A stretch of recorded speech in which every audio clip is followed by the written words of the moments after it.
I can't think about one point in time in my life where I had a healthy relationship with food. I have struggled with binge eating, overeating, and then to the other extreme of just not eating at all. I'm 5'6", and there was a time in my life where I was 270 pounds. There was also a time in my life where I was 105 pounds. So if that tells you anything, basically what happened was I was a very chunky kid. I experienced a lot of trauma before the age of 18. And at a young age, the only way that I knew how to cope with that trauma was sedating myself with food. It was the only consistent thing within my life that I knew that I could go to. And since we were in a lower income household, the food that I was eating was very calorically dense and very unhealthy, which means that I gained a lot of weight, which only exacerbated the trauma because then I was gaining weight and then getting bullied by my peers at school. This carried on into high school and different events, which made me pack on even more weight. And then another way in which I chose to cope with my own trauma, which was the devil's lettuce. And if you don't know what that means, if you're saying, hey, I thought you weren't eating really healthy food, lettuce is great for you. It's not that type of lettuce, which just made me gain even more weight because I was constantly hungry and still being traumatized and coping with that trauma. And then around the age of 17, I started getting interested in wanting to date. And I had convinced myself that no one would want to date me because I was so ugly and fat, or at least that's what I would tell myself and what other people told me. So obviously I had to lose as much weight as possible. So people would always ask me, how did you lose so much weight? Only the healthiest way ever. Depression and a lot of cigarettes, which I'm sure did a great number for my heart, my lungs, and my bone density.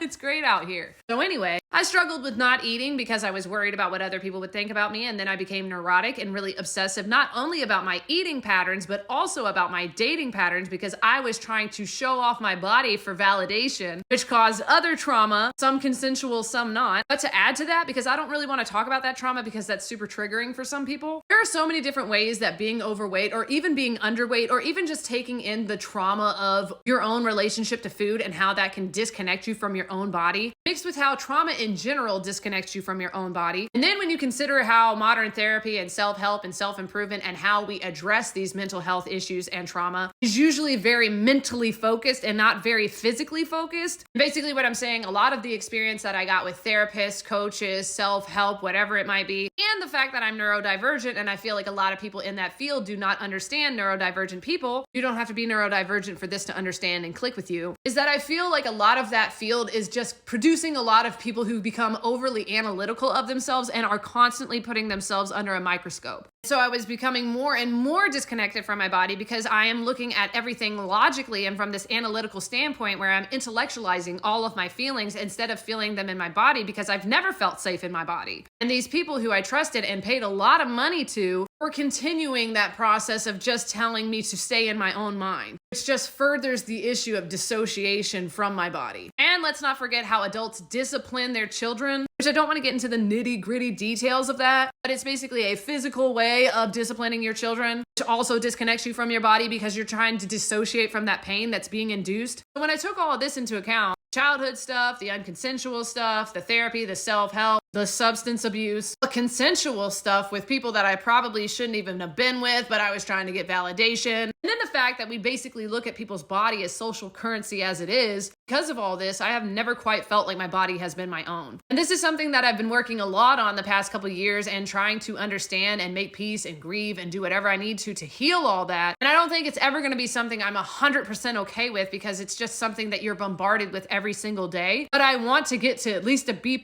rating where like 80 to 85% of the time I'm okay with myself and my body. So long story short, a lot of that has to do with my relationship with food, dieting, exercising, even more physical stuff with other people and myself. And I'm not even just talking about schmexual. I'm talking about being able to hug people, hold hands with people, just cuddle with your friend or your partner on the couch. I want to feel comfortable interacting like that. So I want to do more videos on interacting with other people as far as physically. I want to do more videos talking about food and my relationship to food and dieting and exercising. I want to do more informative videos about talking about how food, exercise, dieting, and even being physical with other people affects our mental health and how to go about it in a way that isn't triggering and feels safe to us. I even want to do videos on how we can afford or manage our money in order to be able to exercise and eat foods that make us feel good. How we can start to change our habits slowly but surely so we can implement these new healthy habits and not go back to the old ways of thinking, believing, and behaving. Because a lot of what's going on is we don't understand our own beliefs, narratives, and values. some of which are conscious, some of them are unconscious, and some of them are helpful, but a lot of them are disempowering us and forcing us to go into ways of trying to protect ourselves that don't work anymore. Like I said, when I was younger, food was my safe haven, but my relationship to food as it is now is not helping me anymore because I am not where I was as a child. I do not need that form of protection anymore because I'm not in that space anymore. But there is a part of my mind that still thinks that I need it, and that's why I have this back and forth push and pull as it relates to all of these issues that I've been talking about within this video. And I'm not the only one. I'm sure you're over here like, damn, she got a point. So anyway, yeah, I'll be making videos as I can about all this, probably starting with a self-experiment where I experiment with eating non-processed foods or as little processed foods as I can. Which is a big step, but it's a small enough step for me to take to start integrating and understanding these new habits that I can develop in a way that feels stable and consistent enough for me. Please comment and let me know what you think, or if there's a specific thing that you want me to talk about, and I'll do my best to make a video about it. Anyway, my name is Sarah. I'm your favorite self-experimenting coach or companion, and I help get people reacquainted with who they most authentically are. You're an amazing person, and I hope you have the best day.